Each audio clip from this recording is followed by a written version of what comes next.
Jess Lawson, student number 2202510. Hello, can you hear me? Hello? Hello? No. Hello, can you hear me? Not responsive. Airways clear. 3, 4, 5, 6, 7, 8, 9, 10. Confirmed cardiac arrest. Can we get another crew in on the chest?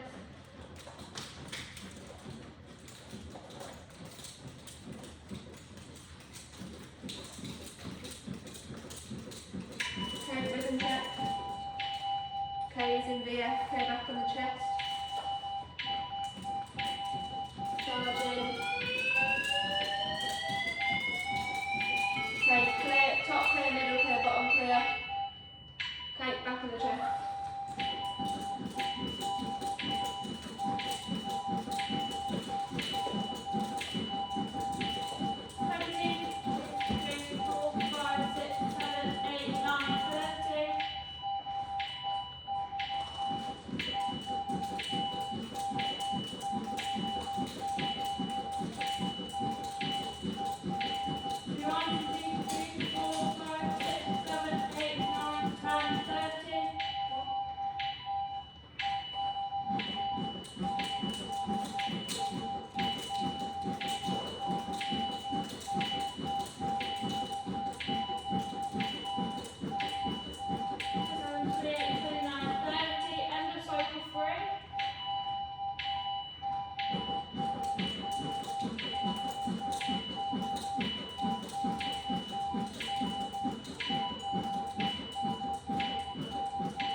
Sit in VF, okay, back on the chest.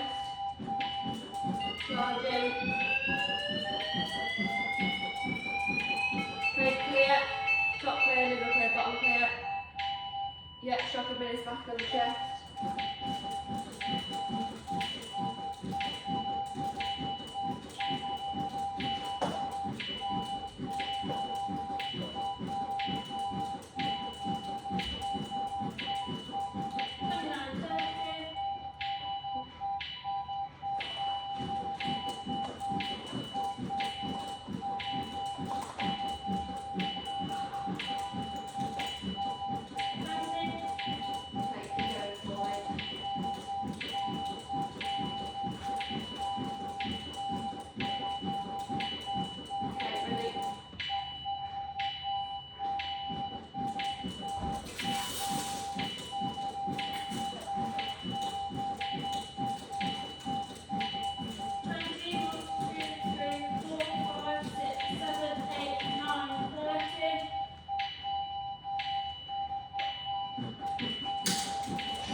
One, two, 3, 4, 5, 6, 7, 8, 9, 10, end of cycle 5. Rhythm check, still in VF. Okay, charging. Clear, top clear, middle clear, bottom clear.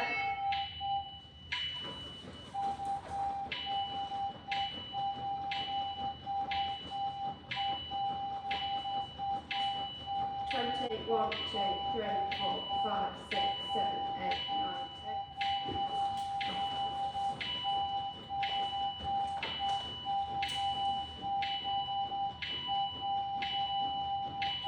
1, 2, 3, 4, 5, 6, 7, 8, 9, 10. Cycle 3, 1.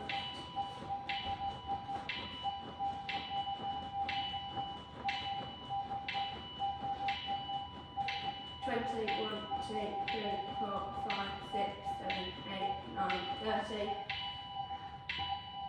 And cycle 4.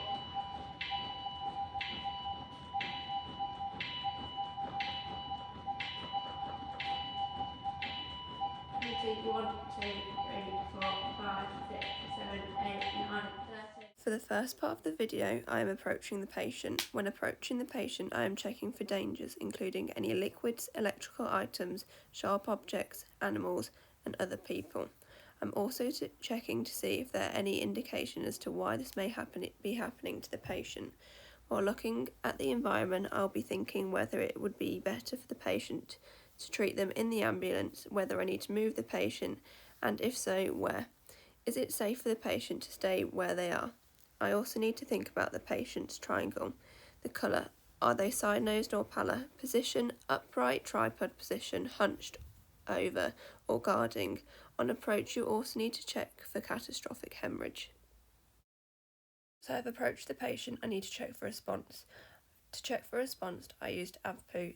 This is checking for response through voice and pain. I made sure to speak into either ear in case they had loss of hearing in one of the ears. If the patient doesn't respond to voice, I would then move on to the response of pain. I did this by performing a trapezius squeeze. If they don't respond to the pain, then they are classed as non-responsive. Following Dr. ABC, the next step I need to do is the airway. To do this, I visually checked the airway. I'm looking to see if the patient is holding their own airway, any blockages. This can include tablets, food, vomit, blood. Any trauma to the area that may cause the patient not to hold their own airway. If there are any blockages, they will need to be removed using suction or McGill forceps. Continuing with Dr. ABC, the next steps are breathing and circulation. I need to check if the patient is breathing. You need to check for rise and fall bilaterally and also listen for any agonal breathing if the patient is breathing. This is done for up to 10 seconds. You also need to check for circulation. If this is absent, then you can confirm cardiac arrest. This can all be done at the same time. You do this when putting your ear above the patient's mouth and nose, looking down at the chest. While looking down at the chest, you can also check for a carotid pulse, with the one hand and the other making sure the head stays in the head tilt chin lift position. When confirming cardiac arrest, you need to make it clear to your crewmate. Use the crew's name to make it clear to what each of them will be doing. You also need to call for backup. In the video, my crewmate started bridging compressions as instructed once cardiac arrest had been confirmed. Before applying the pads, you need to check for anything that may cause thoracic impedance. This is anything that could interfere with the flow of current along anterior and lateral pad positions when shocking. These include perspiration, piercings, pendants, patches, play tacks, is the patient wearing a wide bra, and pacemakers. Once the chest is checked, I applied the defib pads. Once the defib pads are applied to the exposed chest, I asked for the compressions to stop for a rhythm check. The shockable rhythms are VF, ventricular fibrillation, and pulseless VT, ventricular tachycardia. Once recognising whether it's a shockable rhythm or not, you need to communicate this with your crew. If it's a shockable rhythm, the crew needs to continue with the bridging compressions and the defib needs to be charged. When the defib is charged at 120 joules, you need to ensure everyone is clear and check in blocks, top, middle and bottom. If the airway circuit is closed, this can remain attached. However, if it's open, i.e. a BBM, should be taken away. Then you are able to shock. Once the initial shock had been given, you continue with the CPR cycles.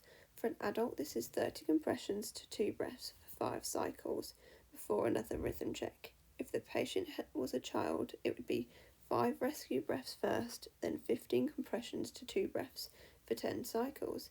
This is why it's important to verbalise what cycle you are on with the crew, to make sure everyone is ready for a rhythm check or times to administer drugs.